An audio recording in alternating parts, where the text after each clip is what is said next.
welcome to Face to Face, the midweek webcast brought to you by the folks who put together Face the Nation every Sunday on television. And our guest is Senator Tom Coburn of Oklahoma, who has just written a barn burner of a book. It's called The Debt Bomb. And Senator, I gotta say, you don't leave many people standing without some criticism. You put the mess we're in Washington on both sides and do it, I must say, in a very effective and, in my view, a very accurate way. Why'd you do this? I just think people need to know how we got where we are and what the real cause of the problem is. As a physician, treating disease rather than symptoms is the important thing, and you have to diagnose what the real disease is. You use symptoms to get there, and the real disease in Washington is winning the next election at all costs rather than fixing the problems of the country. You've actually put a name on the disease. You call it careerism. I do. Talk a little bit about that. Well, if you know, the people in Washington are great people, but they're like all of us. We're human, and the double-mindedness of making the hard choice means if you do what's best, you might not win re-election. And so what it comes down to is short-term thinking. Do I want to be re-elected, or do I want to really fix the problem? And too often the default position is what gets me re-elected, not what fixes the problem. You know, I've often thought that when you compare today's politics to the people who signed the Declaration of Independence and they pledged their lives, their fortunes, and their sacred honor, they weren't worried about getting reelected. They were worried about whether or not they'd be hanged if all of this didn't work. And so they just kind of focused in on it and managed to get it done. Is there any chance we'd ever get back to that kind of mentality in Washington? Well, I think so, but it's the American people that have to decide that. I actually think we can cheat history. I think America's got a great future, but the American people have to get more involved. Who is here matters. And if you think about it, the careerism is a relatively recent phenomenon in the last 50 or 60 years in our country. And if you look at our decline, the decline is about the government doing things that it was never intended to do. And as we've gotten into that, what you find is we're not very good. Government's not very efficient, and most of the time it's not very effective. We're very effective with our military, but highly inefficient. And that's one of the things where we're actually given a complete responsibility to defend the country. But in a lot of the other areas, what we've done is actually go around what was the limited enumerated powers for the federal government, and in the long run cause many of the difficulties we face today. It seems to me what we have lost here is the ability to compromise. I mean, you have a situation now where Republicans, they want to solve the debt crisis by cutting the entitlement programs and reforming them. Democrats want no part of that. They just say the only answer is to bring in more revenue, basically to raise taxes. And most people who look at this say you've got to do a little of both. How do you get to that? Well, first of all, let me challenge your statement a little bit. When you have Pat Toomey and the super committee willing to give up revenue, when you have me on super committee, on the Bell symptoms say I embrace this, we recognize that. I don't think everybody, when you talk to them privately, knows we got to do both. The question is how you do it. But they're not doing it. I mean, you're right. We're not doing anything now there are people within Congress who know what needs to be done and are ready to do it, but the majority is not. The majority lacks leadership, whether it be from the president on this issue or the leader of the Senate. Where is the leadership that says, here are the major problems in front of our country? Can we all agree that we have a major debt problem?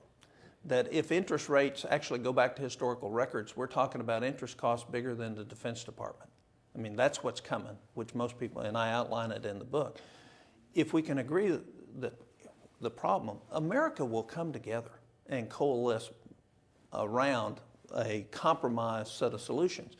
How you raise taxes, how you raise revenue, is important because you can raise revenue one way, which stunts the economy, versus you can raise revenue a way which actually encourages the economy. There's $2.5 trillion sitting in business bank accounts right now not being spent. Why is that? Because there's no confidence and certainty about the future. Why is that? Because there's no leadership to give that confidence. And so we're our own worst enemy because we're thinking short term. You know, it really isn't going to matter 10 years from now who controls the Senate and who's the president, because the financiers, the international financiers, are going to be telling us what to do. So we ought to be negotiating with ourselves rather than our debtors, the people we owe money to, about how we solve this problem, rather than focus on the short term, who wins the next election. I mean, the reason the Senate's not doing anything of consequence is people don't want to take hard votes before an election. Well, that's ridiculous. You know, we're thinking about the small ball when the big ball is getting ready to roll into the gutter. Let me ask you, as a Republican, and I think you are one of those who agrees there has to be more revenue coming in, how do you do that? One of the ways you do is totally reform the tax code. We have $1.1 trillion in deductions and credits in the tax code. That's spending. We don't call it spending, but directed spending through the tax code. That has to come down.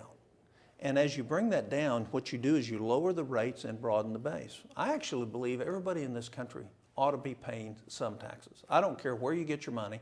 If you're getting any money, you ought to pay some, so that makes you participate in the process. And it should be very, very small for those that are very poor financially. And it should be a progressive amount as you benefit from this country. I have no problems with that. The fight is taxing just this and no tax down here. And what does that do? Well, my position is if you tax where the capital is and you take that money away, first of all, we know if you took it all away, you wouldn't solve the problem.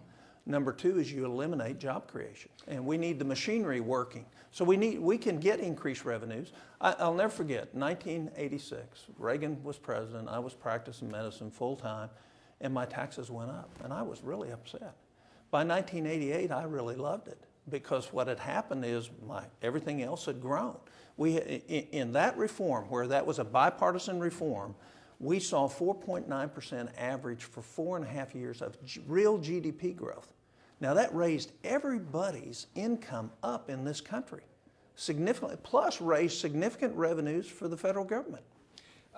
Let me ask you this. What did you think, or what went through your mind when Speaker Boehner suggested that we need to revive the debate over spending cuts before Republicans in the House would be willing to raise the debt limit? We know what happened last summer when this scrap got underway. The Congress tied itself into such a knot that it couldn't do anything for a while, and then the U.S. securities, our credit rating went down. It looked like the government for the first time in history might go into default. And finally they worked themselves out of this. But do you see something like that as being a good thing before the election? I think that's exactly what our founders had in mind. Look, we didn't go into default. Our credit rating wasn't downgraded because of that. Our credit rating was downgraded because we didn't address the biggest cost drivers in front of us, which is Medicare, Social Security, and Medicaid. We didn't touch those. They weren't touched. And S&P's downgrade on us was right. Matter of fact, we're going to get another downgrade. I can tell you right now, you could have a great legal case for suing the rating agencies for not downgrading us again, because we have not demonstrated the political will to solve the problems. And so I have no doubt that we're going to see another downgrade. Japan was downgraded this morning. All right? And so we're going to see another downgrade. We should see another downgrade because we have not done the structural things that will fix our country. If you look what's getting ready to happen to us, in another 5 years, we're going to have $22 trillion worth of debt. We're going to have 120% of our total GDP in debt. If you look at historic interest rates, we're going to be paying $800 billion a year in interest. Where are we going to get that money? So they're right to look at us, and what we have to do is, what's the real problem? The real problem is we're going to change Medicare. It has to be changed to be able to save it, because we can't borrow enough money to continue it the way it is. We're going to make Social Security sustainable, and we're going to help the people who are on the bottom end of the rung actually better than what we're helping today, but we're going to have to put some earnings limitations on Social Security. We're going to have to advance the age of eligibility.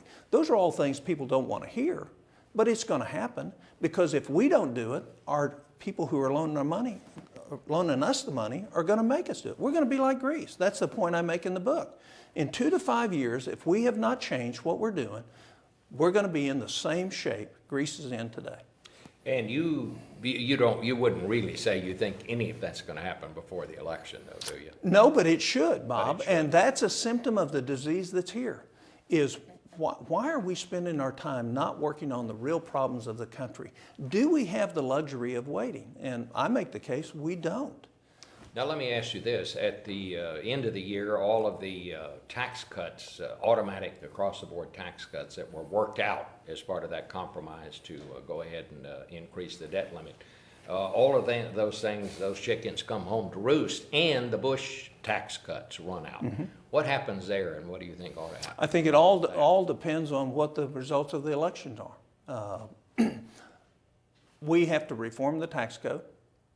I think we should be doing it right now. Americans deserve to have that from the people they've elected up here.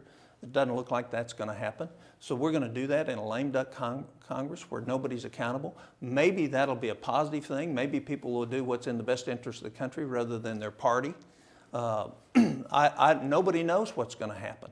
But the fact is we put ourselves into a 6-week box to fix things that normally take 6 months to fix, which goes back, why are we waiting? Senator Tom Coburn. His book is The Debt Bomb, and it is not always comfortable reading, but it's information people ought to know about. I hope you'll join us Sunday on Face the Nation when our guest will be Republican Senator Dick Lugar, the longtime senator from Indiana who lost in a primary because his opponent said we need less compromise, not more. We hope you'll join us. Thanks.